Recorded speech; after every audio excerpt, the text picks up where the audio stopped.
Buenos días a todos y a todas. Bienvenidos a este encuentro, a este espacio del hotel para celebrar este diálogo que nos apetecía hablar mucho de vacunas y la salud humana. Tenemos ahí el otoño ahí a la vuelta de la esquina, llegará un periodo vacunal. Hemos vivido de las vacunas, venimos viendo la importancia de las vacunas desde la COVID del año 19 y nos queremos preguntar y preocupar por los grupos vulnerables, como os digo, de cara a la futura vacunación, que en este momento sigue habiendo COVID, casos de COVID prácticamente todos los días. Bueno, tengo aquí una plantilla de lujo, haciendo un símil con lo de ayer. Creo que algunos se enteró que ayer hubo algo aquí en Madrid. Pues haciendo un símil con ese equipo que ha ganado la Copa Europa, tengo aquí una plantilla de lujo de personas que os voy a presentar a continuación. En primer lugar, quiero agradecer especialmente al secretario de Estado de Sanidad del Ministerio de Sanidad, Javier Padilla, que esté con nosotros. Muchísimas gracias. Un placer. En fin, que siempre que te preguntamos o que te pedimos que estés en un acto, la verdad es que respondes y tu equipo se lo hace todo muy fácil.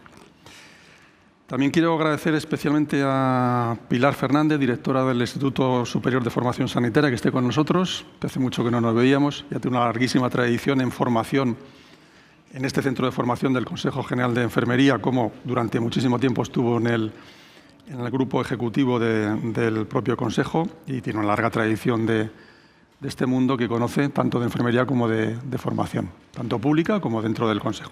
Gracias. Muchas gracias, Pilar, por estar con nosotros. También quiero agradecer especialmente a Jaime Jesús Pérez, presidente de la Sociedad Española de Vacunología, que también esté en este acto con nosotros. Muchas gracias. Jaime, además, es su director general de Prevención y Promoción de la Salud y Adicciones, dentro de la Dirección General de Salud Pública. También está con nosotros Elía Torroella, vicepresidenta ejecutiva de IPRA. Buenos días, Elía. Buenos días, un placer. Un amigo de hace muchos años, Pepe Martínez Olmos, profesor de la Escuela Andaluza de Salud Pública, pero bueno, Pepe tiene una larga tradición de secretario también de Estado y diputado, senador, bueno, una larguísima tradición en este mundo sanitario. Con él también tiene otra larga tradición Javier Castrodeza, catedrático de Medicina Preventiva y Salud Pública, y también comparte con Pepe y con el actual secretario, que fue también secretario de Estado de Sanidad. Eva Martínez, buenos días, Eva. Buenos días. Bienvenida. Directora General de Salud Pública, Consumo y Cuidados de La Rioja, que al final las comunidades autónomas son las que gestionáis la sanidad, con lo cual es importante conocer vuestra opinión y también del lugar más pequeño como puede ser La Rioja. Y por último, y no menos importante, Manuel García La Vega. Buenos días, Manuel. Buenos días. Presidente de la Sociedad Española de Medicina Preventiva, Salud Pública y Gestión Sanitaria. También muchísimas gracias. Aparte que es director gerente del Hospital Universitario Juan Ramón Jiménez de Huelva, con lo cual también tienes una experiencia de ejecución y de aplicación del tema que vamos a abordar hoy. Bueno, voy sin más dilación a empezar a las preguntas con las personas que, como digo, nos acompañan. Voy a empezar por el secretario de Estado. Secretario, aunque llegasteis en noviembre, ¿no?, si no me equivoco, con la campaña de vacunación ya avanzada, no sé qué balance habéis hecho de la última campaña del año pasado, 23-24, porque hay que recordar que empieza en torno a octubre, pero termina febrero o marzo, ¿no? Sí, sobre la campaña de vacunación del año pasado tuvo una singularidad, podríamos decir que hubo una especie de captación bimodal, ¿no? Una captación de la población cubierta muy relacionada con las primeras fases de la campaña y con los esfuerzos de las comunidades autónomas por poder vacunar a esa población que entraba dentro de los grupos de riesgo a vacunar. Y luego otra parte de vacunación muy vinculada a la percepción de incremento del riesgo que hubo en la población con el incremento del número de infecciones respiratorias agudas que vimos de forma muy importante a finales de diciembre, principios de enero. De forma que hubo una especie de incorporación de población que no se había vacunado a esa vacunación. Yo creo que era una vacunación en cierto modo singular porque era la primera pospandemia sin pandemia, por decirlo de alguna manera, o al menos sin pandemia en lo que era la concepción global y social y cultural casi de la situación. Y de cara a esta nueva campaña sí que esperamos poder incrementar las cifras de cobertura con respecto a la anterior. Creemos que sí que podemos haber pasado ya un poco esa fatiga pandémica que habíamos vivido en el año pasado y sí que esperamos poder tener unas mejores cifras que haga que un mayor porcentaje de la población que tiene que estar cubierta sí que lo Pero en cifras, ¿tenéis el dato exacto más o menos de qué porcentaje de población se vacunó el año pasado? Lo que ocurre es que el dato global nos sirve de poco. Ya. Lo que sí que sabemos es que hay como un porcentaje que va disminuyendo en función de cuánto nos vamos alejando de las últimas edades de la vida, ¿no? Y creo que de forma más o menos similar en el conjunto de la población, de forma que las poblaciones más mayores sí que habían tenido unos datos de cobertura por encima del 50%, pero nos encontramos en poblaciones más, digamos, que entran dentro de los grupos vacunables, pero que no son tan mayores, que sí que se alejaban un poco, ¿no? Yo creo que aquí, además, estamos en un momento en el cual es especialmente importante que asociemos, por un lado, la estrategia de vacunación, la campaña de comunicación y la necesidad del refuerzo en lo que es la confianza vacunal. Esos tres elementos van a actuar de forma totalmente sincrónica y tenemos que abordarlo como un todo. ¿Cuándo vais a empezar con esta, digamos, campaña? Que estamos en verano, pero en teoría empezaríamos en octubre, ¿no? Sí, ya se ha tomado la decisión de que los criterios van a ser similares a los del año anterior, los grupos de población a cubrir van a ser similares a los del año anterior. Ahora estamos en la fase de adquisición de las vacunas y a ese respecto pues España volverá a contar con un portfolio, digamos, variado que cubra tanto mRNA como como vacunas de base proteica. Y entonces, pues bueno, después del verano ya se empezará la fase de operativización conjuntamente de la mano de las comunidades autónomas para empezar de una forma similar a lo que se ha hecho en los años anteriores. En esta línea, ¿vais a contar también con la vacuna española, con la vacuna de IPRA de cara al futuro? Sí, nosotros siempre hemos dicho que, afortunadamente, tenemos la suerte de que en España se ha producido una de las 4 vacunas que ahora mismo están en liza, que se mantienen dentro de lo que es el panorama de la posibilidad vacunal en el ámbito del SARS-CoV-2. Y a la hora de priorizar, lo primero que priorizábamos era tener variedad dentro de nuestro portfolio, mRNA y base proteica, y dentro de las de base proteica la relación con IPRA siempre ha sido buena, de colaboración, y consideramos que además el hecho de que sea prioritario dentro de nuestro ámbito de acción favorece también todo lo que después se habla dentro del marco de la autonomía estratégica, etcétera, etcétera. Así que sí que IPRA tendrá un papel dentro de nuestra estrategia de vacunación. Sí, porque eso es importante, ¿no? Se habló durante la pandemia, ¿no? El hecho de que nosotros seamos autosuficientes de cara al futuro como, en fin, como un país grande e importante que tenga una vacunación propia, ¿no? Y también no solamente la autonomía estratégica pensada en esos términos, sino también dentro del marco de lo que se denomina muchas veces el cambio del modelo productivo, que parece a veces que no sabemos muy bien qué quiere decir y básicamente quiere decir que, por ejemplo, tengamos una industria que tenga capacidad para generar innovación a lomos del conocimiento científico y para resolver problemas que tiene la población y nuestro sistema, ¿no? Y a ese respecto las instituciones tienen también la responsabilidad de incentivarlo y de que sus políticas públicas estén alineadas con esos propósitos. Eva, tú como ejecutiva, ¿no? Porque al final una directora general de Salud Pública es la que al final ejecuta los proyectos de lo que estamos hablando. ¿Qué te parece lo que nos está diciendo el secretario de Estado y cómo planteáis vuestra campaña de cara al otoño?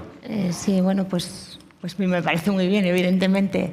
Nosotros, yo creo que ha dicho una cosa que es cierto, el principal escollo que tuvimos la pasada temporada fue precisamente la situación epidemiológica en la que nos encontrábamos, que habíamos pasado de la fase aguda de la pandemia a una fase de endemia o de una situación mucho más estable. Y entonces, bueno, en este sentido, lo que nosotros nos planteamos esta temporada, desde luego, es seguir las recomendaciones establecidas por la ponencia de vacunas, las recomendaciones técnicas, y hacer una campaña conjunta gripe-COVID. Desde luego, con esta campaña conjunta, que ya la hicimos el año pasado y que ha demostrado que funciona, que tiene inmunidad y que tiene seguridad, pues conseguimos optimizar tanto el sistema sanitario como al propio paciente, que con una única visita se protege frente a las 2 vacunas.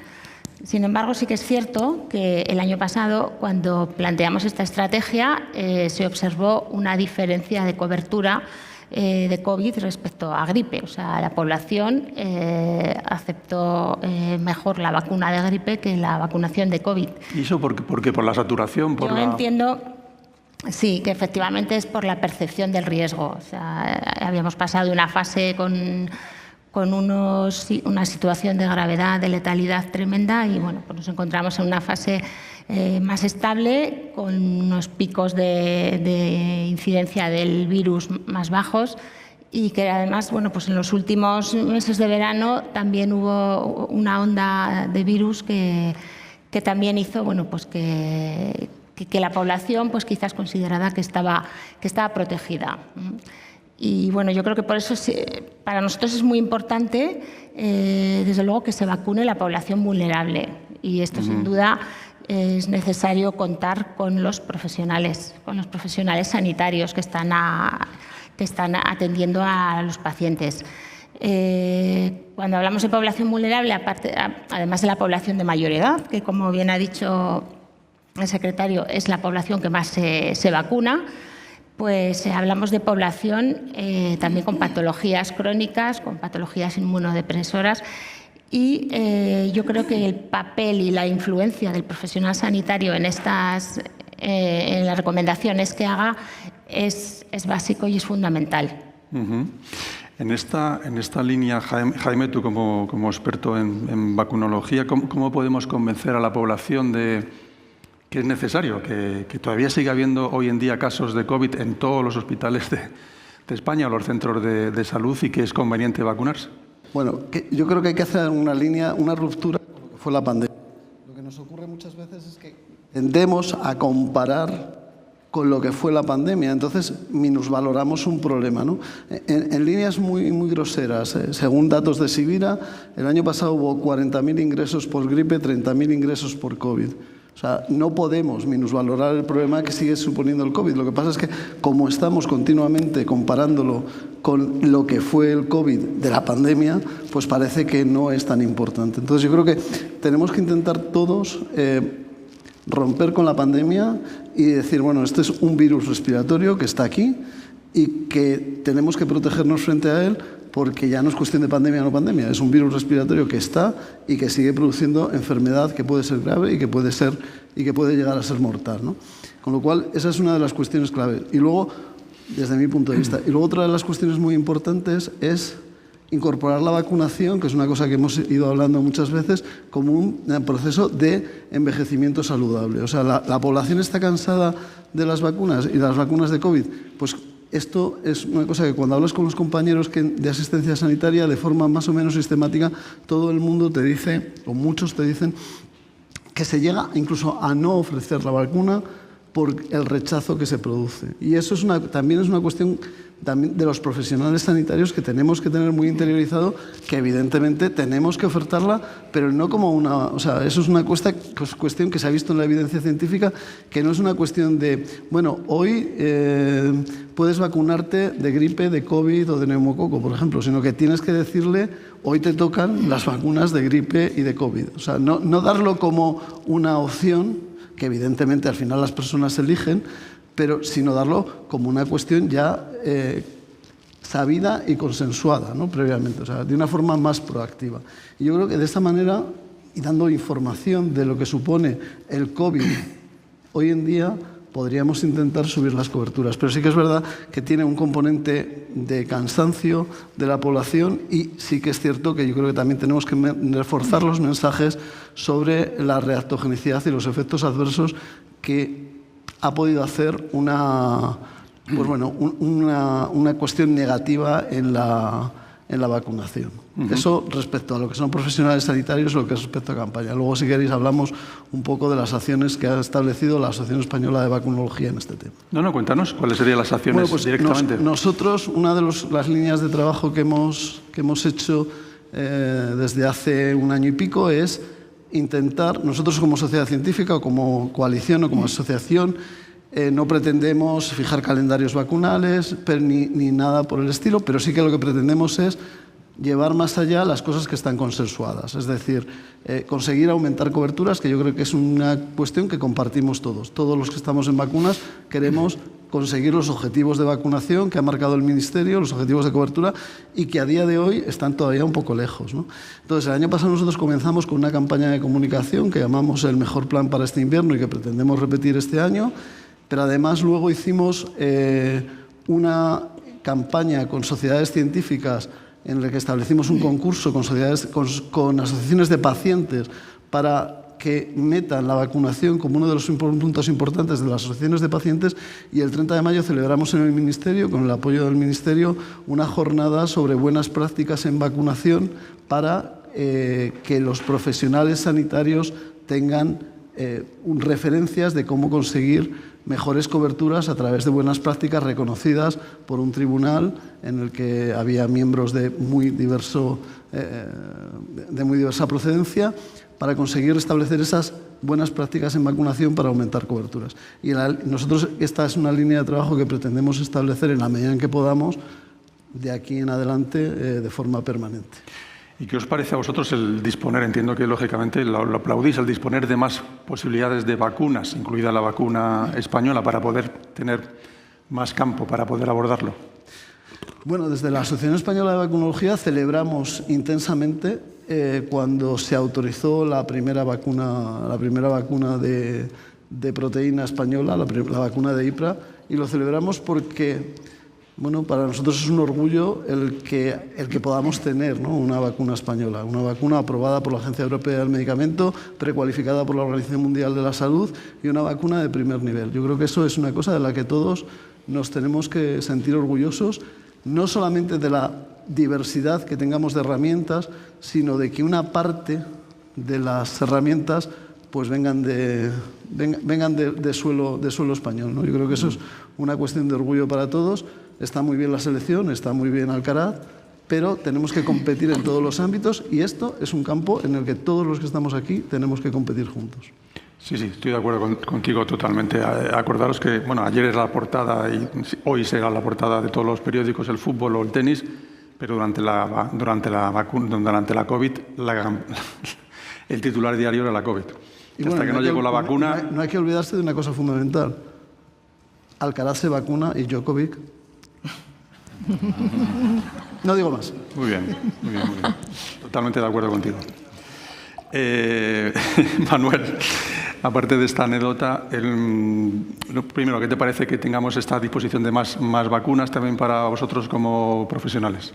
Sí, como Sociedad Española de Medicina Preventiva de Salud Pública y Biosanitaria, pues por supuesto cuanto aplaudimos, ¿no?, el tener más vacunas, tener más disponibilidad, y por supuesto ahí está la labor de los vacunólogos, el poder utilizar una u otra, ¿no? Se está abriendo en algunas comunidades, se está aprovechando pues esta vacuna española, y por parte nuestra, bueno, pues todo el apoyo posible a esta iniciativa, porque creemos que es importante, sobre todo porque es que realmente estamos hablando de vacunas, estamos hablando también de mortalidad, ¿no? Es que no nos olvidemos que han muerto 7 millones de personas en todo el mundo, ¿no?, a causa de la COVID. Yo creo que tenemos que prever, ahora mismo pues bueno, estamos ya en verano, y después de verano empezaremos a vacunar otra vez de estos virus, de estas infecciones respiratorias, que por supuesto tanto daño hace, sobre todo a la población inmunodeprimida. Entonces todo lo que tengamos, toda la herramienta que tengamos en nuestra mano, mucho mejor. En esta línea estamos hablando del papel de los médicos y los enfermeros y los médicos de cara a la vacunación, pero hay que decir que también hay como una situación de los médicos o enfermeros que no se vacunan, digo, por decirlo por delante. ¿Cómo también podemos convencer a ese colectivo tan importante de que lo realicen? Totalmente de acuerdo. Creo que el personal sanitario tiene que tener un papel ejemplarizante. Creo que por responsabilidad y por solidaridad debemos de vacunarnos. Por supuesto, yo creo que la estrategia tiene que ir dirigida a toda la motivación, a la accesibilidad. Es importante la formación, es decir, que los médicos, los enfermeros, el personal sanitario, no sanitario, que trabaja en un hospital, en un centro sanitario, creo que deben de conocer en qué consiste la vacuna, las características, que es una vacuna eficaz, que es una vacuna segura, y por supuesto, pues a través de iniciativas, que ya cada vez es más vídeos, correo electrónico, tratar de llegar a la población profesional, el incentivar a los profesionales. Yo creo que es importante el llegar incluso hasta ponerlo como objetivo. Yo creo que tenemos que tener un mínimo de vacunación. Cuando hablamos de que los profesionales sanitarios vacunan de la COVID de un 30%, realmente es ridículo, ¿no? sobre todo porque después vamos a la consulta y nos ponemos nuestra mascarilla, por supuesto, pero realmente estamos pasando se ha quintuplicado la cifra de COVID. Entonces tenemos que llegar, tenemos que vacunarlo allí donde estén los profesionales, tenemos que ir a las sesiones clínicas, a la consulta, poner horario de mañana a tarde, sea accesible, horario flexible y, por supuesto, tratar de convencer a nuestros compañeros que efectivamente la vacuna de la COVID, al igual que la vacuna de la gripe, es totalmente necesaria porque no solamente evita enfermedades, sino que incluso previene la muerte de las personas más vulnerables, que son las personas que podemos tratar todos los días, ¿no? Y de tu perspectiva como gerente, como director de un hospital, ¿cómo estáis viviendo la situación de la COVID en estos momentos? ¿Se nota que ha crecido, como está creciendo en el resto de España? Sí, ¿La incidencia de casos? Sí, nosotros en nuestro caso pues se ha quintuplicado la cifra de los pacientes COVID. Es cierto que la diferencia es que en este momento los pacientes ingresan no por COVID, sino con COVID, es decir, que digamos que tiene otra patología y tenemos que aislar y tener pues, estos pacientes totalmente aislados y por supuesto, el llamamiento a los pacientes que son verdaderamente inmunodeprimibles, los vulnerables, ¿no? Los pacientes vulnerables. Hay estudios observacionales que solamente un paciente vulnerable con una enfermedad como esta, una infección respiratoria como la COVID, simplemente el hecho de tener la enfermedad tiene un 25% más de posibilidad de ingresar, ¿no? O tiene un 36% más de posibilidad de ingresar en la UCI, o un 25% más probabilidad de fallecer, ¿no? Esta persona, ¿no? Entonces yo creo que no debemos de olvidarnos de lo que hemos pasado. Todavía estamos en pandemia, como hemos dicho antes, y tenemos que estar ojo avisor de lo que ocurre en nuestro centro sanitario. Pilar, está hablando ahora Manuel de la formación. Qué importante es la formación. Tú que ahora diriges un centro tan importante de formación. ¿Abordáis el tema de las vacunas dentro de la formación?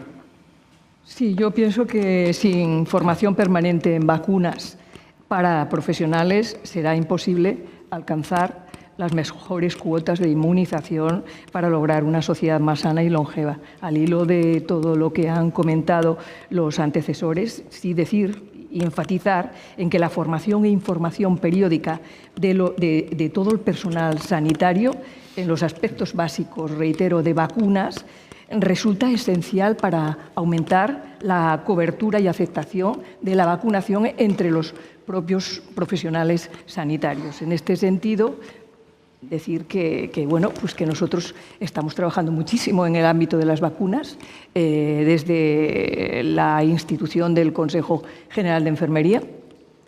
Hemos creado una institución que es el Instituto de Formación Sanitaria, porque las enfermeras y los enfermeros en España somos 335.000 enfermeras y enfermeros. Hemos jugado un papel importante en lo que ha sido la vacunación, lo hemos constatado en el COVID, y no es solo el papel de la enfermera el administrar la vacuna. La enfermera pues, participa en todo el proceso de la vacunación, tanto desde la planificación como es la conservación y administración de las vacunas, la educación sanitaria y la participación y gestión en estrategias anuales. El papel de liderazgo de las enfermeras y enfermeros en las vacunas es muy importante y es necesario potenciarlo. ¿Qué hemos hecho nosotros en este sentido? Nosotros, en nuestro centro de formación, desde la pandemia, desde el 2000, nos hemos propuesto formar a las enfermeras gratuitamente, en gran medida. Conseguimos fondos desde la industria farmacéutica, desde el propio Consejo General de Enfermería, y nosotros queremos llegar a todas las enfermeras, mantenerlas actualizadas en el caso de la vacuna que hoy nos ocupa, pues con todas las financiaciones que podamos para llegar y mantenerlas al día en lo último de un tema tan importante para ellas, pues para que conozcan de primera mano y que participen. Tenemos que tener presente que las enfermeras estamos en atención primaria, en hospitales, en empresas, en ayuntamientos, en todas partes, y por tanto la vacunación en el sector sociosanitario y la vacunación se puede llevar a cabo desde todos los aspectos. Por lo tanto, nosotros en lo que llevamos desde el 2020 hasta nuestros días, hemos formado a casi 30.000 enfermeras en distintas actividades de formación gratuitamente para ellas relacionadas con el tema de vacunas.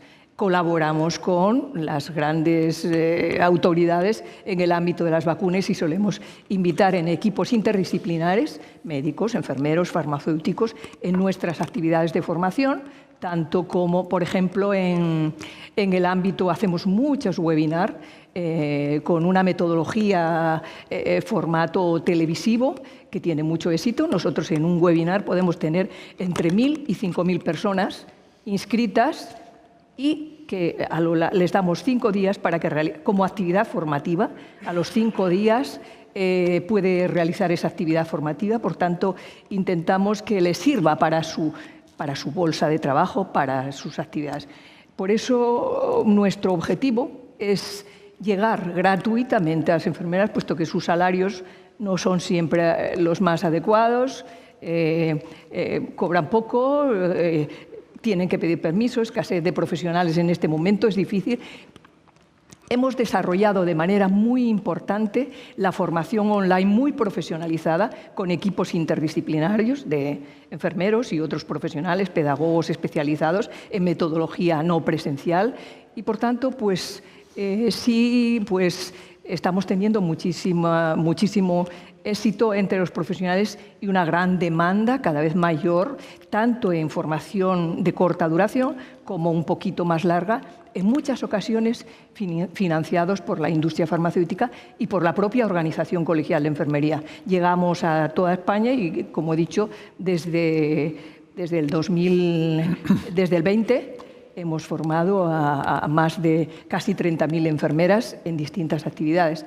Empezamos con el COVID, cuando no sabíamos nadie de la COVID, empezamos a orientar a las enfermeras, hicimos actividades y píldoras informativas relacionadas sobre todo con el apoyo psicológico, con la orientación al COVID, con las distintas pruebas y fuimos avanzando. Todo lo hacíamos de manera gratuita y no solo en otros ámbitos. Estoy hablando específicamente en el ámbito de vacunas.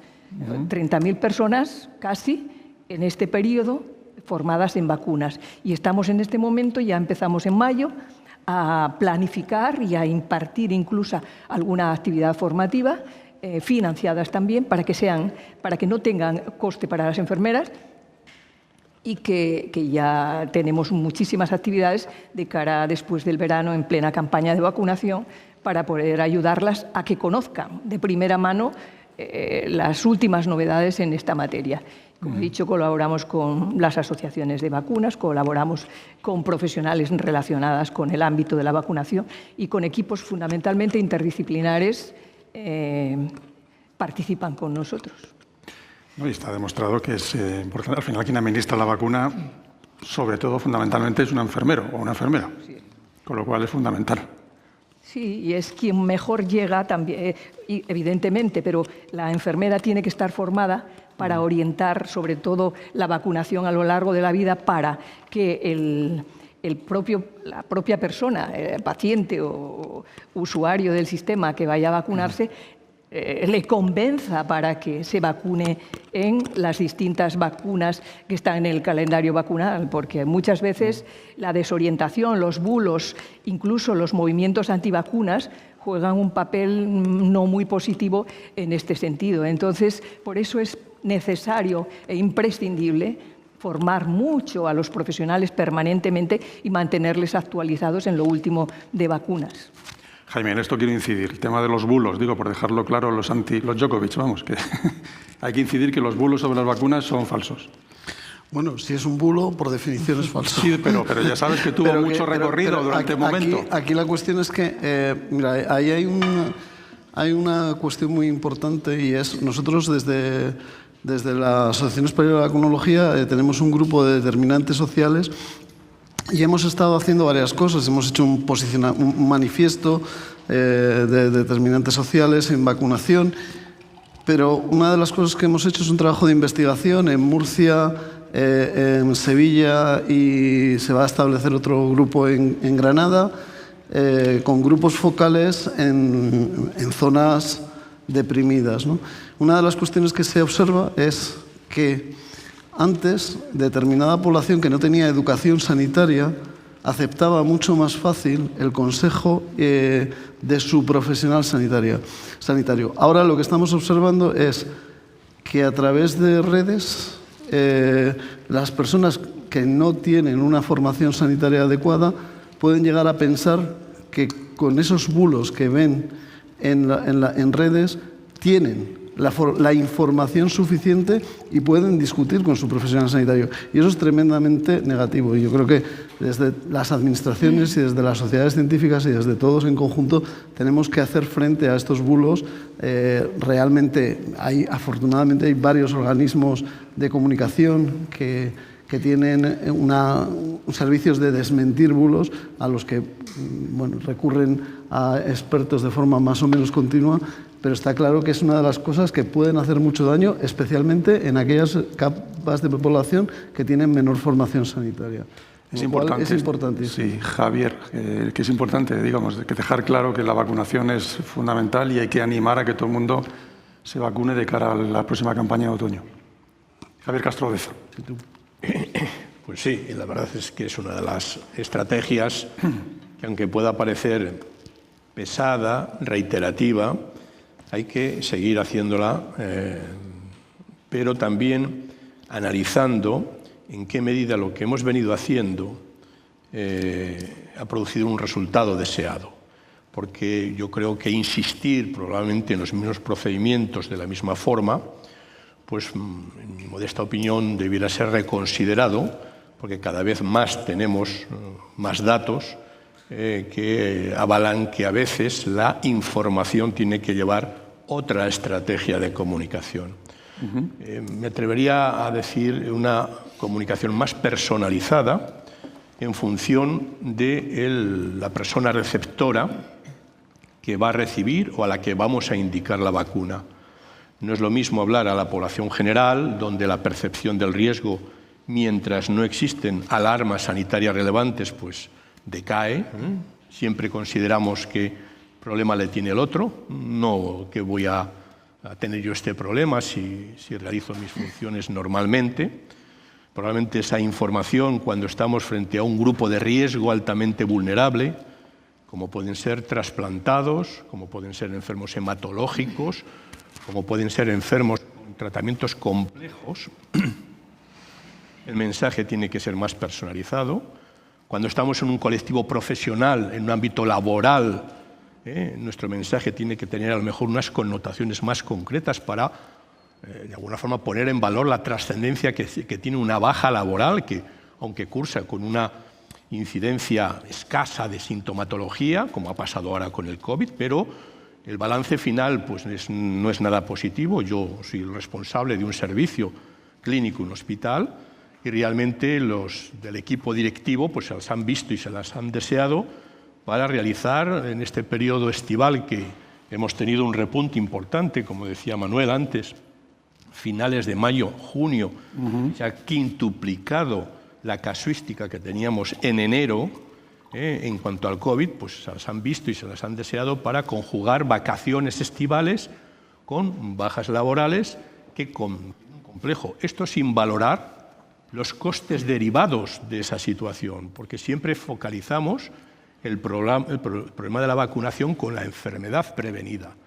Pero también, si no hubiéramos puesto esa vacuna o esa persona no se hubiera convencido de la importancia que tiene proteger su salud por su vulnerabilidad, habríamos no perdido un riñón, no habríamos perdido un corazón en un proceso de trasplante, con un tremendo coste de oportunidad para otra persona, y lo digo con estas palabras tan duras, que se podría haber beneficiado. Por lo tanto, yo creo que cada vez más la comunicación, la información, los que nos dedicamos a este mundo, los responsables de las administraciones, tienen que plantearse mensajes como más personalizados y cuidar, por favor, por encima de todo, la educación sanitaria en nuestras aulas y colegios, porque el concepto de la salud no es una cosa vinculada solamente a la health y salud, sino que el pequeñito desde el principio tiene que entender que la vacunación es un bien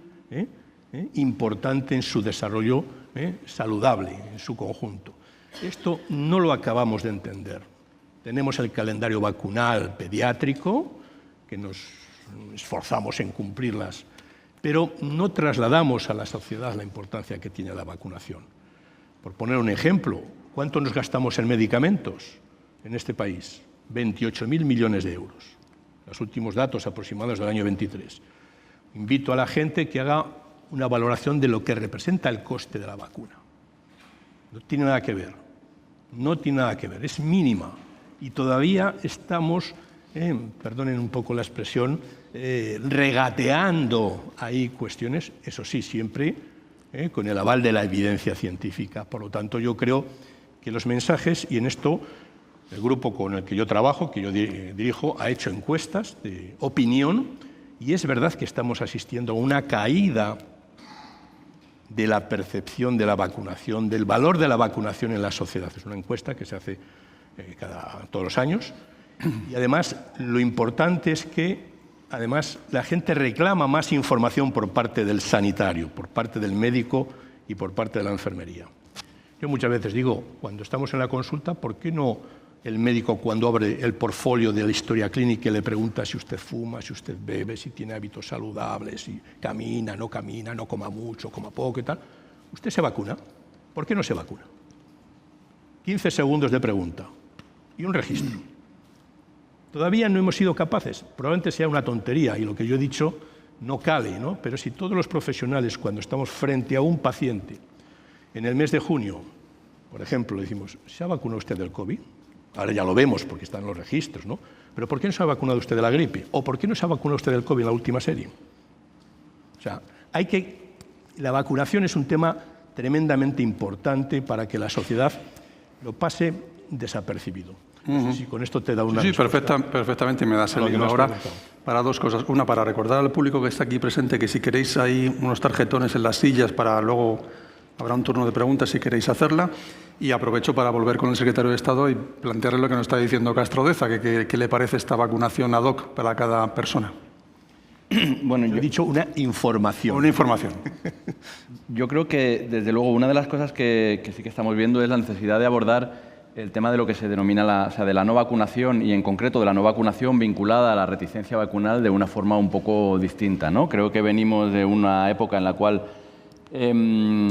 digamos, se hacía un poco con brocha un poco más gorda, por decirlo de alguna manera, ¿no? Y bueno, ahora mismo ya sabemos que en términos generales hay unos determinantes de la no vacunación. Dentro de los determinantes de la no vacunación, la falta de acceso al sistema sanitario es uno de los principales. Tenemos un ejemplo muy clásico de los dos brotes de sarampión que hubo en la década anterior en Andalucía, en Granada y en Sevilla, con un par de años de diferencia, en la cual vimos cómo en Granada sí que estaban vinculados a grupos de los que podemos denominar reticentes a la vacunación por motivos ideológicos, y mientras tanto que en Sevilla fue por un colectivo en una situación de exclusión y de dificultad de acceso, en las cuales el número de casos fue verdaderamente espectacular, liderando los brotes que había habido en los años colindantes en el conjunto de Europa.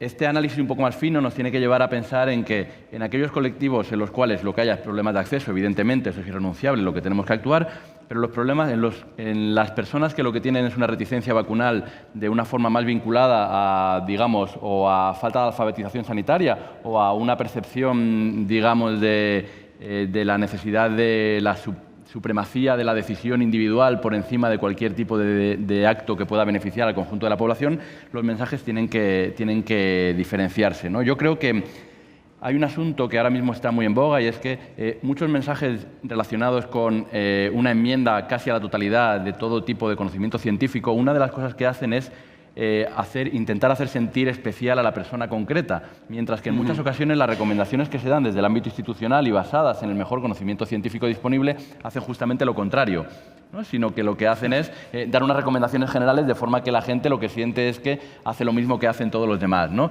A ese respecto, creo que a la hora de abordar la duda o la reticencia vacunal, por un lado, tenemos que segmentar la información, y cuando segmentamos la información no solamente es individualizándola a la persona, sino también a los diferentes canales por los cuales hacemos información, y a ese respecto creo que las instituciones tenemos todo un reto por delante a la hora de que las campañas de comunicación que hagamos trasciendan las marquesinas de las paradas de autobús y hablen más de forma directamente a redes sociales del tipo TikTok, etcétera, etcétera, con una mayor capacidad de reaccionar. Por otro lado, ser muy consciente de que hay que escuchar el mensaje que llega. La gente que no se vacuna por algunos motivos. Esos motivos tienen que ser escuchados para poder elaborar una respuesta al respecto. No vale lo de la talla única que sirve para todo el mundo. Hay que intentar individualizarla y ser muy consciente de que esa especie de acompañamiento respetuoso en pos de la convicción en el ámbito vacunal es una cosa longitudinal. Es decir, una campaña concreta y transversal muy probablemente no tenga la capacidad para cambiar conductas de gente que tiene una convicción personal e ideológica de forma más o menos potente, pero sí que se tiene que encontrar con un profesional sanitario que dentro de la consulta va a estar acompañándole a lo largo de su vida y que muy probablemente va a conseguir cambiar esos hábitos, esas creencias, esos conocimientos al respecto de esa práctica concreta de forma longitudinal en el tiempo. Y sobre lo que comentaba, sobre lo que podríamos llamar el consejo breve provacunal, por decirlo de alguna forma y por asimilarlo al consejo breve antitabaco, creo que sería, no sé si ya lo hay, pero creo que sería algo sobre lo que recabar evidencia científica sobre su efectividad, desde luego de forma muy interesante. De la misma manera que sabemos que el consejo breve antitabaco tiene una efectividad determinada en el ámbito de la consulta de atención primaria, muy probablemente el consejo breve en pos de la vacunación pueda tenerlo también y además ayude a, digamos, a construir relaciones de confianza en el ámbito de la información y del intercambio de pareceres con base científica dentro de la consulta que digamos que nos traiga muchos beneficios a largo plazo. Porque, si me permite, secretario de Estado, eso también ayudaría a la propia concienciación de los profesionales de lo que estamos predicando y no haciendo. Nada más. De hecho, cuando se habla de qué manera se pueden cambiar las conductas individuales en el ámbito de la duda vacunal, uno de los elementos que sí que tiene algo de evidencia es lo relacionado con el ejemplo por parte de los profesionales que son los que te comunican la información, ¿no? A eso hay bastante evidencia a ese respecto. Es muy difícil cambiar conductas si tú mismo no eres impermeable a ese cambio de conducta. Pepe, ¿cómo avanzamos en este camino para convencer a todos, a profesionales, a personas que no terminan de vacunarse, al incremento de la COVID que hemos tenido este año? Bueno, básicamente se está planteando aquí con las intervenciones anteriores cómo hacerlo. A mí me parece importante dar un paso significativo respecto de la explicación de por qué las personas no se vacunan. Yo creo que hay que pasar, cada vez que voy a espacios como este, suelo escuchar, yo creo que no se vacunan, yo creo que no. Hay que pasar del yo creo a yo sé por qué. Y para pasar a yo sé por qué hay que hacer estudios del tipo que se están haciendo. No solamente encuestas, sino también abordajes más cualitativos con grupos focales y grupos de discusión muy segmentados que te dan las claves de por qué las personas hacen lo que hacen. Por lo tanto, no soy yo el que lo interpreta, aunque a veces puedo interpretarlo bien, pero es que yo quiero escuchar. Es como si quisiéramos establecer una estrategia electoral para las elecciones sin hacer encuestas. Yo creo que no, yo creo no. Yo tengo que saber qué pasa, por qué la gente hace lo que hace, ¿no? Y a mí me parece importante en ese sentido dar un paso a hacer estudios específicos, cualitativos, dinámicos, porque las personas cambiamos de opinión en función de las circunstancias. Yo puedo ser hoy una persona favorable a una vacuna y mañana no serlo, la misma persona, o al contrario, ¿no? Pero luego me parece que también tenemos que enfrentar el problema cara a cara. Deberíamos de comprobar cuáles son las razones por las cuales los profesionales no se vacunan, los que no se vacunen. Esto me parece un tema fundamental. Yo tengo una hipótesis que tendría que comprobar. La hipótesis que tengo es que no saben exactamente desde el punto de vista científico cómo se hace una vacuna, qué pasa con esa vacuna y qué efectos adversos concretos está dando esa vacuna. Bueno, en general, en el mundo del medicamento, la experiencia que yo tengo, la hipótesis, por lo tanto, que yo planteo y que merece la pena trabajar, es que los profesionales, en relación a ensayos clínicos, saben poco en lo que eso supone y qué supone que haya un efecto adverso concreto, que sea poco frecuente, etcétera, etcétera. Por lo tanto, y además lo hemos visto en determinados momentos. Por lo tanto, me parece también importante abordar de manera específica un análisis de las razones por las cuales los profesionales no se vacunan, porque aquellos que no se vacunen difícilmente van a convencer a sus pacientes de que lo hagan. Y a mí me parece que esta también es una línea a seguir que luego debiera digamos, enlazarse con un planteamiento formativo y con un planteamiento de reclamar al ámbito profesional que éticamente tienen una obligación con respecto a las vacunas, en las que son efectivas, evidentemente, o las que se plantean desde el punto de vista de las autoridades sanitarias aplicarla a la población. Yo creo que estos son cambios que son imprescindibles, porque evidentemente lo hemos visto en los tiempos recientes, cuando tuvimos que abordar la pandemia de la gripe A, como ahora con la COVID-19, cuando hay miedo, pues la gente, lógicamente, incluidos los profesionales, están más proclives a aceptar que puede haber un remedio o una solución a ese problema. Pero cuando volvemos a una situación, entre comillas, de normalidad, pues nos encontramos con que entonces las dudas o esas visiones que aquí también estamos comentando, de que esto es algo que a lo mejor no me va a pasar a mí, pues hacen que el comportamiento sea diferente. Luego, yo creo que también, hay base para pensar en que, aquí se ha comentado antes, vacunar de gripe y vacunar de COVID sea en un momento parecido, con espacios incluso de información y de campañas similares, pero eso tiene sus ventajas y sus inconvenientes, porque estamos comparando dos enfermedades que no son exactamente iguales, evidentemente, pero en relación con la gripe, yo creo que es evidente que hay, desde hace mucho tiempo, una infravaloración de su trascendencia. Por lo tanto, claro que tiene ventaja unir los espacios, los tiempos y los mensajes, pero tiene también sus inconvenientes, y eso requiere también estrategias de comunicación específicas. ¿Qué relevancia te parece el ser autosuficiente en la producción de vacunas en España? Bueno, eso me parece fundamental, sobre todo desde el punto de vista de la salud pública, porque hace ya tiempo que sabíamos que podía haber pandemia, ya desde el principio, desde finales del siglo pasado, la OMS lo viene planteando y organizando acciones para que los gobiernos nos preparemos y se preparen los estados ante situaciones como esa. Cuando ocurrió la pandemia de la gripe A, sabíamos que podía venir otra, no sabemos cuándo ni de qué tipo, pero la posibilidad de que haya situaciones de alerta sanitaria internacional y que puedan terminar en una pandemia nos lleva a ser precavidos a la hora de disponer de los recursos necesarios para esas situaciones tan especiales. Por lo tanto, desde ese punto de vista, a diferencia de lo que sucedió cuando nosotros estábamos en el Gobierno en los años que ocurrió la pandemia de la gripe A, donde había cierta dificultad, por no llamarlo de otra forma, para que Europa pudiera trabajar en la autosuficiencia, y en el caso español tuvimos que trabajar por conseguir disponer de una planta de vacunas específica de gripe en España, cuestión que luego no terminamos de resolver, pero fue asunto que se trabajó durante diferentes momentos en el ámbito del Consejo Interterritorial.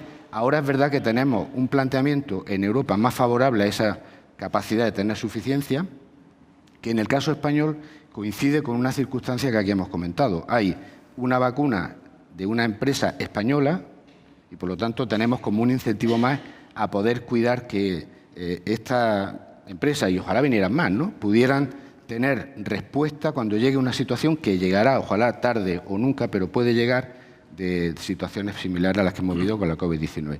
Pero dicho eso, que debiera de ser el motor por el cual tengamos que pensar en tener una suficiencia de recursos para estas situaciones, de alguna manera, y antes lo comentaba el actual secretario de Estado, nosotros debemos de aspirar a cambiar el modelo productivo en general y en lo que tiene que ver en el sector salud y específicamente en el sector de vacunas, disponer de empresas españolas que tengan capacidad de producir recursos cualificados, pues es una aspiración que tenemos que apoyar para cuando llegue ese momento, sí, pero también para el día a día. Entre otras cosas porque si queremos cambiar el modelo productivo tenemos que pensar también, y el sector salud abre mucho espacio en ese sentido, en buscar otros mercados. Yo quiero empresas españolas que, además de resolver problemas de los españoles, puedan tener mercados abiertos, porque eso, en definitiva, conlleva riqueza a la medida que genera una innovación, genera una protección intelectual, que son recursos que pueden quedar a disposición de nuestro país, de nuestra gente, pero al mismo tiempo abrir. Y España tiene que pensar también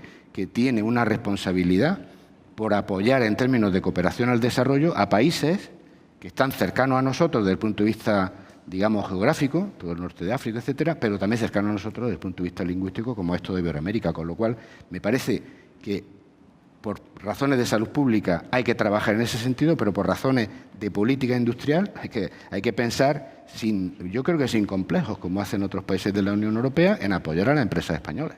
Bueno, vamos a la empresa española, Elia.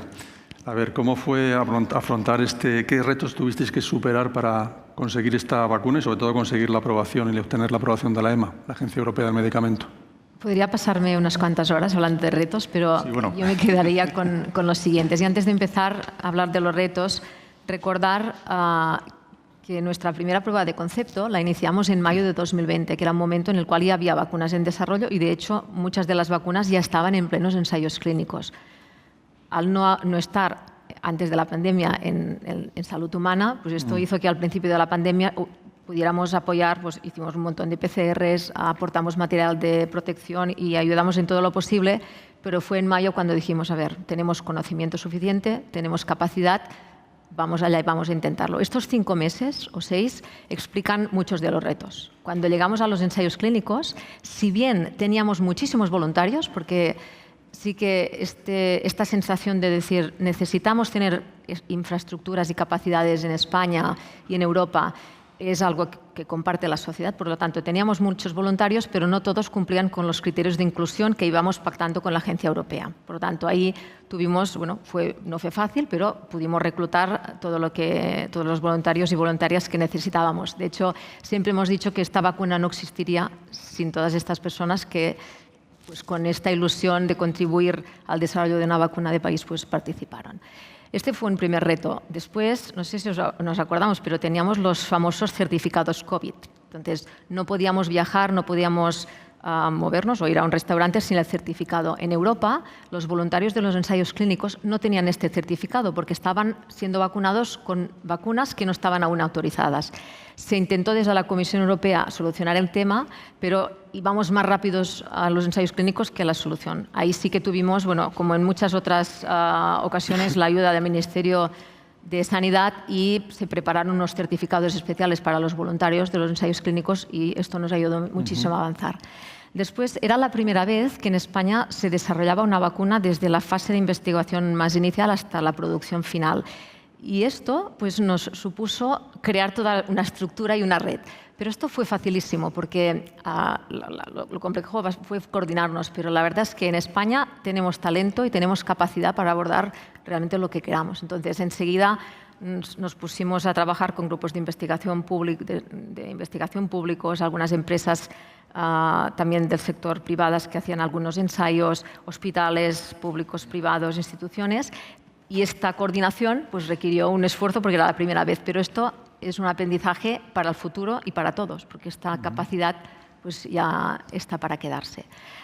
Otro reto fue la parte regulatoria. Es decir, cuando nosotros empezamos el Rolling Review, ya fuimos la última vacuna que empezó el Rolling Review y a medida que la pandemia fue evolucionando, también fueron evolucionando los requerimientos regulatorios. Y tardamos unos meses a entender, porque esto fue un aprendizaje para nosotros, pero también para la propia EMA, porque no había ningún precedente antes, ¿no? Tardamos unos meses en entender que para nosotros esta aprobación ya no iba a ser una aprobación condicional, sino que ya se nos estaba evaluando como una aprobación estándar. Esto yo recuerdo una reunión con la Agencia Europea en julio de 2022, ahí lo entendimos, dijimos, vale, pues ya está, a partir de ahí, pues acabamos de preparar lo que se necesita para una aprobación estándar, lo presentamos y luego se aprobó la vacuna. Muy bien, y ahora de cara a esta temporada, esta campaña 24-25, ¿qué estrategia estáis siguiendo para ponerla en marcha y para que esté en el mercado a tiempo? Nosotros, desde el inicio del desarrollo de esta vacuna, hemos ido monitorizando las variantes y continuamente hemos ido preparando candidatos vacunales, siempre en base a nuestro ingrediente activo, que es un dímero de RBD. Entonces, unas semanas después de la aprobación de la EMA de nuestra vacuna original, salieron las nuevas recomendaciones, esto era para la campaña del año pasado, a adaptar a XBB.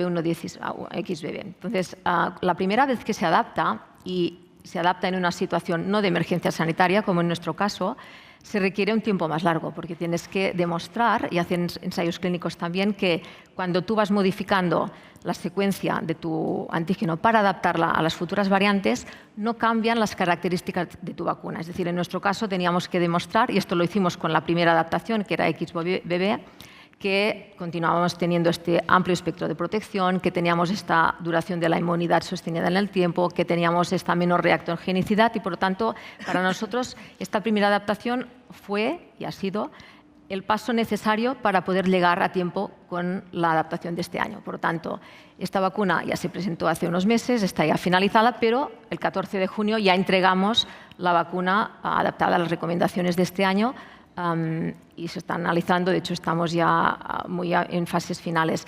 ¿Por qué lo hemos podido afrontar este año? Pues porque hemos participado desde el inicio en todas las reuniones que se han hecho con las autoridades a nivel internacional, en las cuales las 4 empresas que estamos adaptando las vacunas, es decir, Pfizer, Moderna, Novavax, con sede central en Estados Unidos, y nosotros en España y en Europa, hemos ido presentando datos. Por lo tanto, este año hemos ido siguiendo todas las conversaciones y, por lo tanto, hemos ido preparando la adaptación para esta temporada. Y en paralelo a la presentación a la EMA, también a riesgo hemos ido y estamos preparando los lotes para estar a punto y tener las dosis necesarias para suministrarlas tan pronto como la vacuna sea aprobada.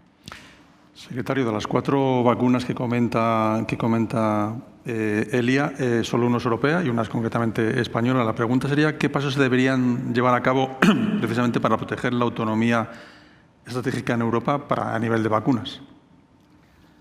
Bueno, sí, yo creo, lo primero que quería resaltar es que hablamos de vacuna española, pero podríamos hablar de vacuna europea. Claro. ¿Vale? O sea, que creo que eso también es importante, no es simplemente una singularidad nuestra, sino que esta vacuna tiene que estar, debería presentarse casi como como un bien de los países de la Unión, y creo que eso también es un valor ¿Lo habéis comentado en las reuniones de la Unión Europea cuando tenéis la comisión?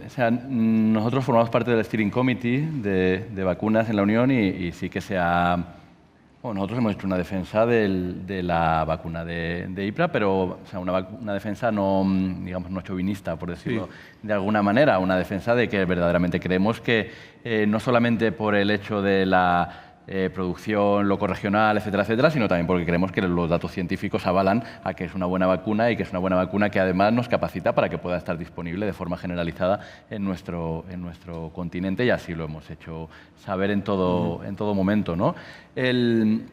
Creo que hay también otras empresas que tienen una implantación en términos de producción, no en términos de otras fases del desarrollo, y creo que en términos generales en Europa hay que intentar dentro de ese marco de autonomía estratégica, que el marco de autonomía estratégica yo creo que puede tener 2 almas, por decirlo de alguna forma, un alma securitaria muy centrada en todo lo relacionado con defensa, pero también tiene que tener un alma más desde una perspectiva de la protección social, en la cual todo lo relacionado con salud es fundamental, ¿no? Entonces, dentro de ese marco, creo que sí que se están dando algunos pasos a nivel europeo, y creo que el trío de la presidencia española, belga y actualmente la húngara lo ha tenido como una de sus prioridades. Esperemos que no caiga ahora, digamos, en olvido dentro de ese aumento del contexto bélico, etcétera, etcétera, que hace que se redireccionen los presupuestos y los intereses hacia otros lugares, pero yo creo que es una cosa que es una preocupación generalizada, y en la cual además se trazan alianzas que a lo mejor podrían ser como, digamos, coaliciones inesperadas, por decirlo de alguna manera, ¿no?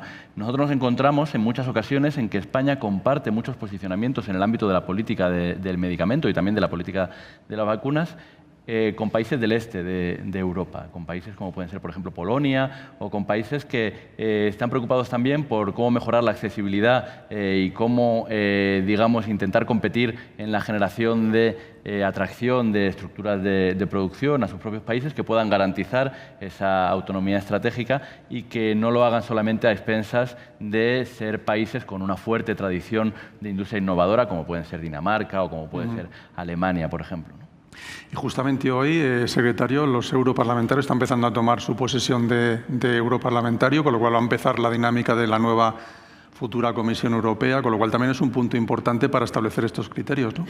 Sí, además ya se han ido un poco diseñando cuáles van a ser las prioridades para este nuevo mandato, y una de esas prioridades parece leerse, al menos la más clara, en clave de aumento de la competitividad de Europa con respecto a otras regiones. A ese respecto, creo que Europa tiene que tener muy claro qué es lo que puede ofrecer y que no tiene que intentar competir asimilándose a las características que no le son propias, pero que son propias de otros lugares. Y creo que una de las cosas que puede ofrecer Europa, por un lado, es una alta capacitación de su fuerza de trabajo, pero por otro lado también es una estabilidad de un marco regulatorio que creo que sí que puede ser considerado como diferencial con respecto a otros países. Europa ofrece estabilidad y creo que es probablemente una de las principales características, y esa estabilidad tiene que traducirse en una capacidad de aumento de su capacidad productiva, ¿no? Y luego, además, ya a nivel más, digamos, más nacional, creo que tenemos además muy buena representación en diferentes grupos parlamentarios en el ámbito de la salud, que podrán llevar, digamos, la necesidad de defender estas ideas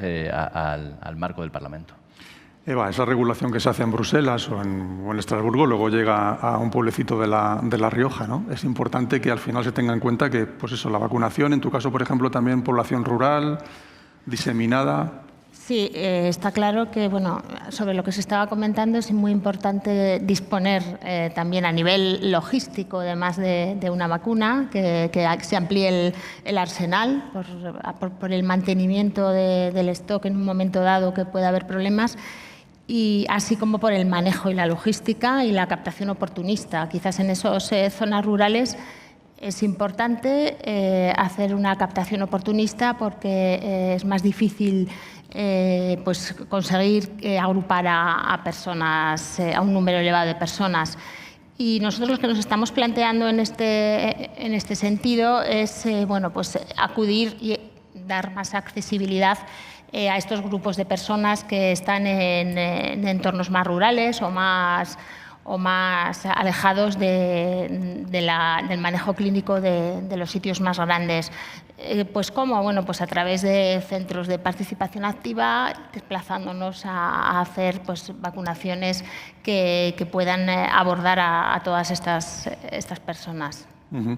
Jaime, es importante el mundo rural, que a veces que también lo olvidamos, pero también es importante lo que hemos hablado aquí en algún momento, los grupos vulnerables, que necesitan esa vacuna muchas veces para salvar la vida. Bueno, está claro que ahora mismo las recomendaciones oficiales van destinadas a los grupos vulnerables. Puede ser vulnerable por varios motivos. Puede ser vulnerable principalmente desde un punto de vista cuantitativo por edad y desde un punto de vista cualitativo por condiciones de riesgo que puedas tener. Sí que es verdad que sabemos que los grandes olvidados de la vacunación, por mucho que trabajamos en ello, al final son aquellas personas que tienen una patología de riesgo pero que no tienen un criterio de edad. Es donde siempre vemos que las coberturas de vacunación son más bajas.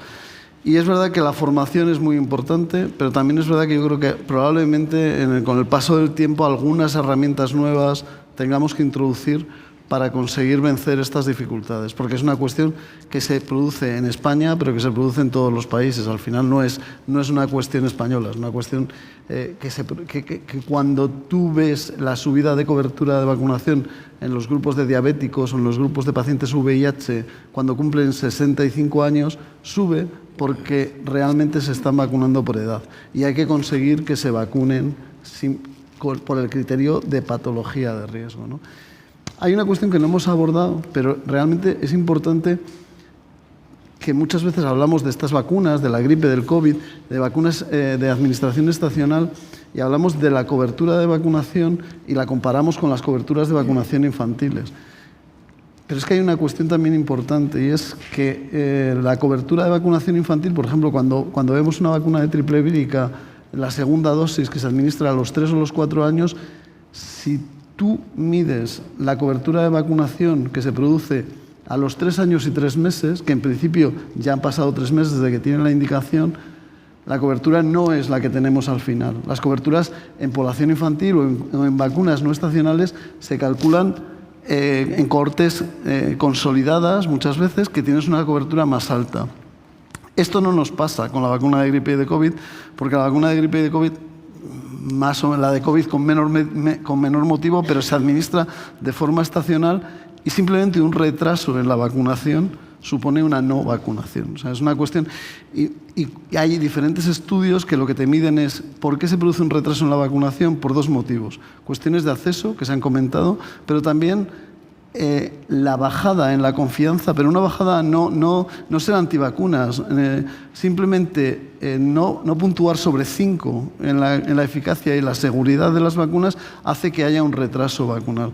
Con lo cual yo creo que son cuestiones, como decía el exsecretario de Estado, que hay que vigilar, que hay que medir y que hay que ver qué repercusiones tienen, porque simplemente un retraso vacunal en vacunas de este tipo lo que nos produce es una no vacunación, porque tenemos 3 meses para vacunarnos. Si nos hemos ido a 2 viajes del inserso, a visitar a un hijo, etcétera, etcétera, muy probablemente se nos haya podido pasar el plazo.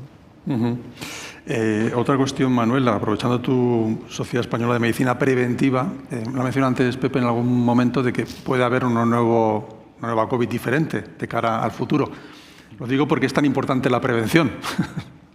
porque la prevención es la mejor medicina, como decimos siempre, ¿no? Yo creo que el otro día me estaba acordando cuando estaba hablando, José Manuel, que había un compañero en una reunión que tuvimos el otro día que el avance de la gripe es como un Twingo, ¿no? Si lo comparamos con coches. Y sin embargo, con el tema COVID, pues estamos hablando de un Ferrari, ¿no? Cambia muchísimo. Hay incluso algunos compañeros microbiólogos que están hablando ya no de un SARS-CoV-2, sino de un SARS-CoV-3, ¿no? Ha cambiado tanto, ha tenido tantas mutaciones y ha tenido tantas cuestiones, y además que está mutando continuamente, ¿no? Eso lo tenemos totalmente, digamos, con los sistemas de vigilancia, con los sistemas de vigilancia Irak, ¿no? En los centros hospitalarios, donde no solamente vemos la gripe, el VRS, sino también vemos la COVID, ¿no? Por cómo circula, cómo va variando. Pero sí que esto tenemos que tenerlo en cuenta, porque realmente estos cambios pues tenemos que estar, pues por supuesto, pues dando todo, conociéndolo al primer momento para poder vacunarlo lo antes posible, sobre todo a esos pacientes vulnerables, ¿no? Hay una cuestión que estuvimos hablando, Ona está hablando del tema de la formación y la información a los profesionales sanitarios, ¿no?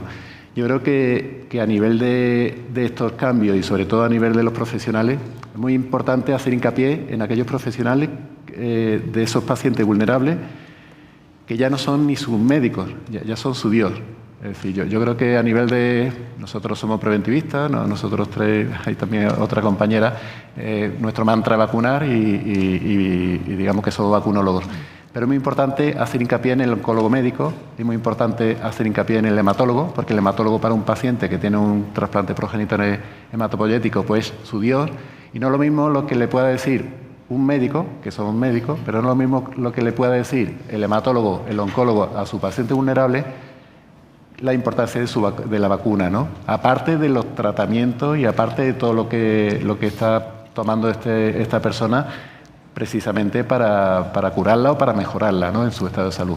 Yo creo que es muy importante esa formación, esa información, es importante optimizar esos recursos, es importante que todos hablemos en el mismo idioma, colaborar entre todos, sobre todo para que esta forma de prevención, esta forma de inmunidad pasiva, que son las vacunas, pues llegue a todo el mundo, ¿no? Y sobre todo que no se nos escape nadie.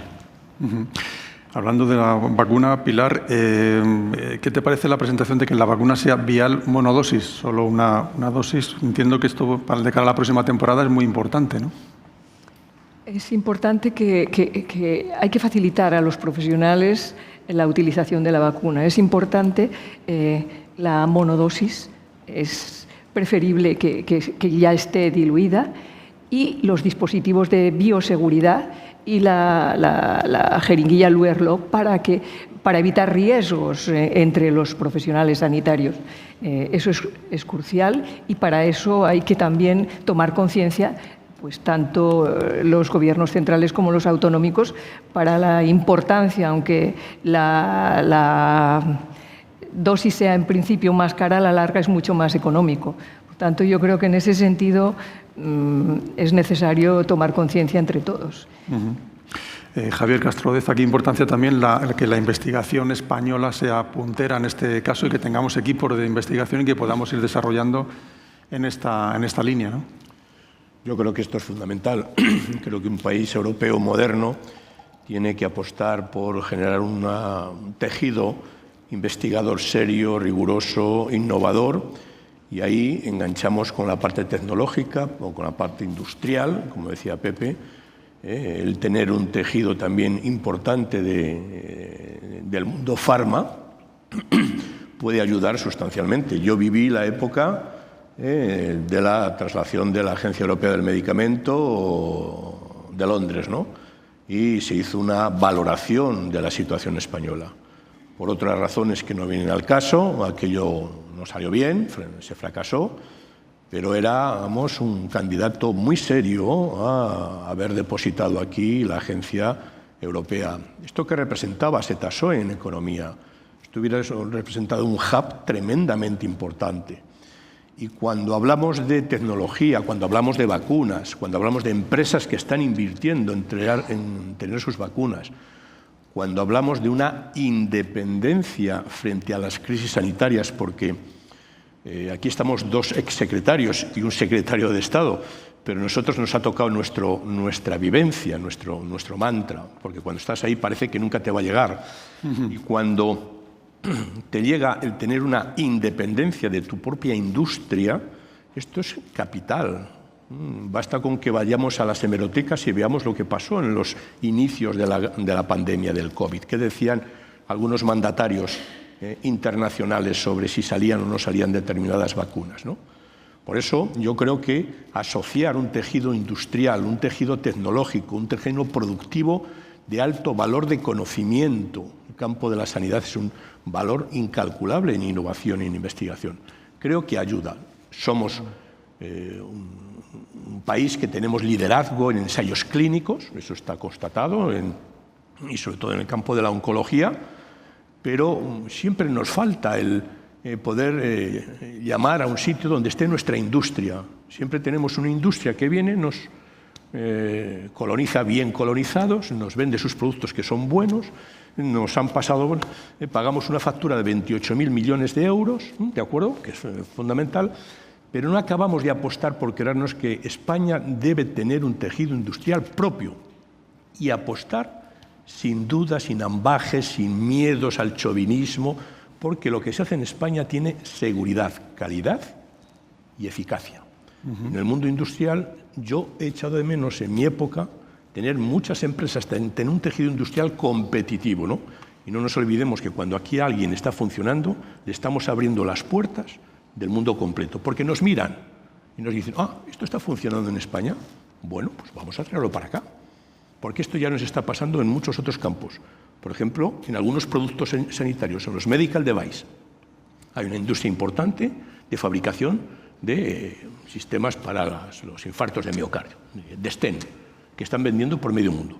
Tenemos empresas como la que ha diseñado este producto que venden vacuna animal. Ahora estaremos en el momento One Health y están reconocidas internacionalmente. Por lo tanto, yo creo que tenemos un reto relevante, un reto sereno pero serio. Y yo, de verdad, que apuesto por la investigación, porque para mí tuve la fortuna de estar en investigación, en gestión, en dirección, en docencia y en asistencia.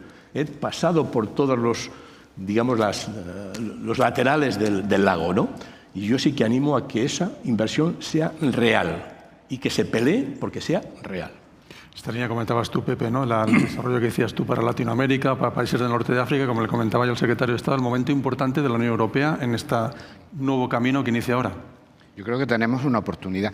Mira, en el trabajo que se hace siempre detrás del escenario, cuando tenemos responsabilidades, yo he estado 8 años, Javier ha estado también unos cuantos, ahora a Javier le tocará, ojalá sean muchos, porque cuanto más sean, más posibilidades tiene de hacer cosas que tienen importancia en términos de medio y largo plazo, ¿no? Es que todas las personas que se dedican a dirigir empresas que quieren sostenibilidad saben que el corto plazo tiene un espacio, pero el largo plazo es clave. Bueno, pues ese trabajo por detrás, fijaros, es que estamos hablando de una de nuestras prioridades. Antes de que ocurriera la pandemia de la gripe A, era pensar en disponer de una planta de vacuna de gripe propia en España. Antes de la gripe A, porque alineados con la OMS sabíamos que podíamos encontrarnos en estas circunstancias. Ya quisiera yo estar hoy en la situación, porque quiero también pensar que tenemos una evolución como país positiva, en haber tenido una planta de vacuna española capaz de producir una vacuna, en este caso, para un problema de salud como la COVID-19. ¿Por qué? Porque en aquel tiempo tuvimos que hacer una alianza con empresas multinacionales que afortunadamente quisieron darnos la mano, aunque luego eso no saliera, pero estábamos dependiendo. Y si lo que realmente queremos es poder tener autonomía en clave española y en clave europea, tenemos que seguir haciendo lo que ha empezado a hacer este Gobierno. Ha hecho una colaboración público-privada para trabajar desde el sector salud público y desde el sector salud privado en terapias avanzadas.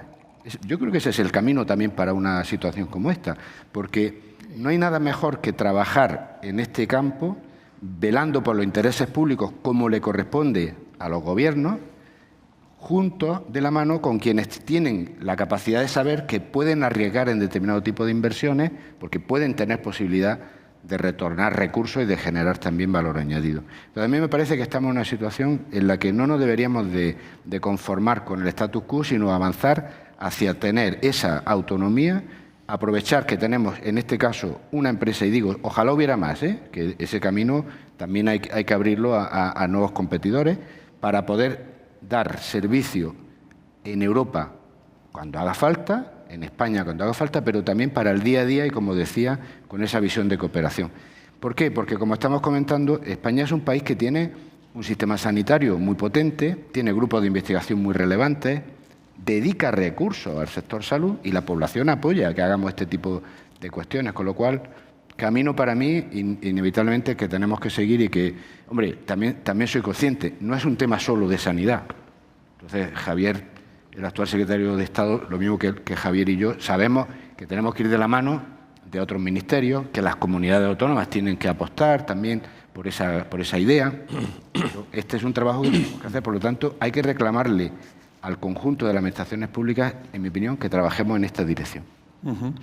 Bueno, para Elia, para IPRA, es un orgullo, ¿no?, escuchar lo que se está comentando, sobre todo en este camino y en este desarrollo de la Unión Europea, ¿no? Sí, correcto. Y de hecho es el camino que estamos siguiendo. Es decir, en Europa ya para esta temporada hay varios países que han manifestado su voluntad de utilizar esta vacuna también. Y este es un paso imprescindible para poder después suministrar esta vacuna fuera de Europa. Es decir, con la OMS, de hecho, es la única vacuna que está precualificada aún a día de hoy frente a la COVID-19, y con la OMS ya nos hemos coordinado, y tan pronto como la vacuna adaptada esté aprobada en Europa, pues empezaremos el trámite. Pero es importante para poder llegar a un país de Latinoamérica o a cualquier país exterior, lo primero que te piden es: ¿se está utilizando esta vacuna en España? ¿Se está utilizando en Europa? Por lo tanto, este es el primer paso, y la capacidad nuestra productiva es enorme, por lo tanto podemos facilitar esta vacuna a todos los países donde sea necesario. De hecho, sabemos que el año pasado no llegaron vacunas adaptadas a los países de renta media y baja, no llegaron, y por lo tanto es importantísimo que haya más vacunas disponibles a nivel mundial para poder ser utilizadas. Bueno, ya estamos terminando. Ya por último, secretario de Estado, lo que se demostró durante la COVID es que hay una globalidad absoluta. Vino de China el famoso SARS-CoV y SARS-CoV-2, y lo que no se vacune en otro país termina llegando aquí. Esta globalidad es una realidad absoluta, no vivimos en una burbuja. No vivimos en una burbuja, y yo creo que por eso también es una prioridad de este Gobierno el intentar recuperar e impulsar el papel que ya ha demostrado en los últimos años España en términos de salud global. Creo que se puede llegar por varios caminos al reconocimiento de la importancia de la salud global. Uno es el de la justicia global y el acceso al derecho a la salud en términos globales, y otro es el del reconocimiento del interés geopolítico y geoestratégico que tiene todo esto, ¿no? Entonces, lleguemos por la vía por la que lleguemos, creo que sí que es importante reivindicar la importancia de esto, y por eso hay yo creo que sí que quería culminar con dos iniciativas que se están desarrollando para poder ver la luz a lo largo del trimestre que empieza en septiembre, que son, por un lado, la Estrategia de Salud Global, que conjuntamente con el Ministerio de Exteriores y la Agencia de Cooperación, que será un elemento fundamental también para impulsar el papel de España como actor global a este respecto.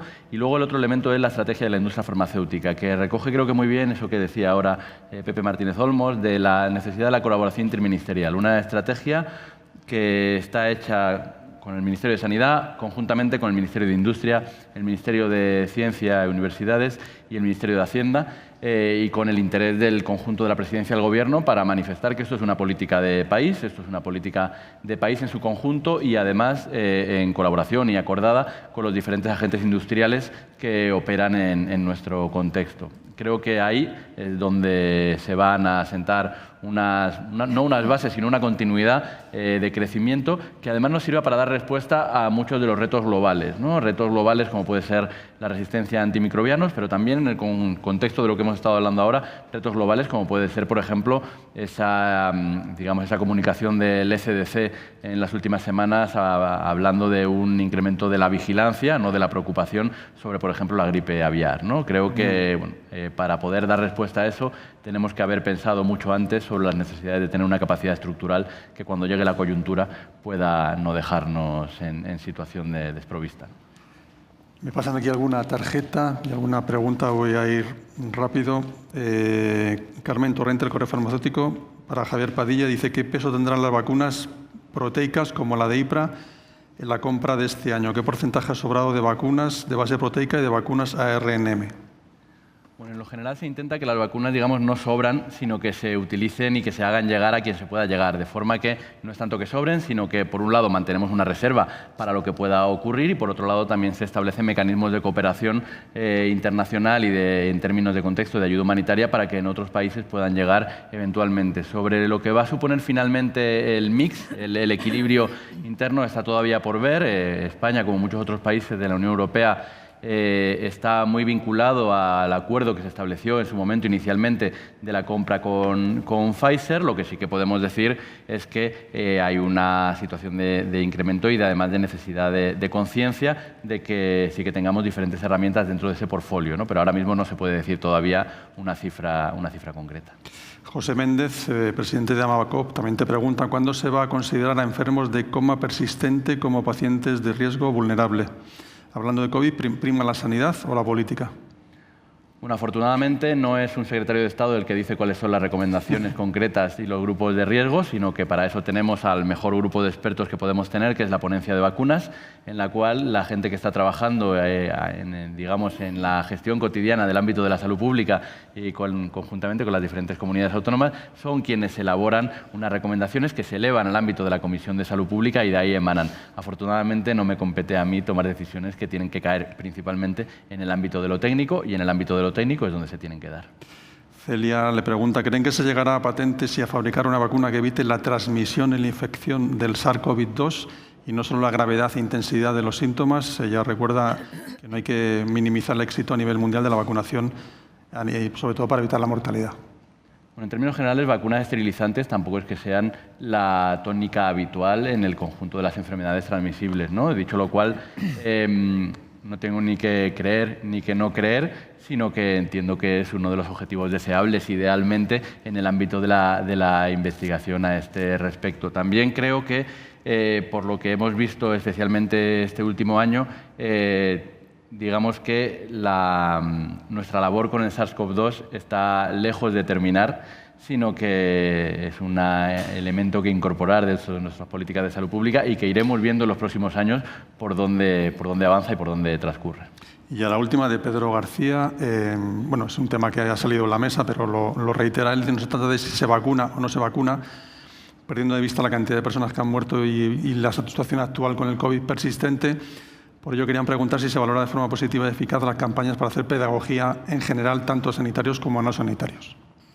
Bueno, una de las cosas que también se va a intentar trabajar de cara a la época de picos de incidencia por infecciones respiratorias agudas es la previsibilidad dentro del seno del contexto de la ponencia de alertas y posteriormente a la Comisión de Salud Pública, y que posteriormente se pueda elevar al Consejo Interterritorial, de aquellas medidas que eventualmente, dependiendo de cómo pueda ir evolucionando la epidemia de virus respiratorios, se puedan tomar y llevar a cabo para que sea, por un lado, previsible y, por otro lado, para que pueda ser informable con antelación, ¿no? En términos generales, creo que ha habido algunos cambios culturales que a lo mejor pensábamos que iban a ser mayores y que luego se han quedado un poco a medio camino, como el uso, digamos, espontáneo de mascarillas en el momento en el que alguien tiene una infección respiratoria y se monta en un lugar o se monta en el transporte público o va a su lugar de trabajo, etcétera, etcétera. Pero luego también hay otras acciones que tienen que ir de la mano para ponerle fácil a la gente a hacer lo que es socialmente deseable, ¿no? Por ejemplo, sabemos que en el contexto de la gripe, pero también con el COVID en general, con las infecciones respiratorias,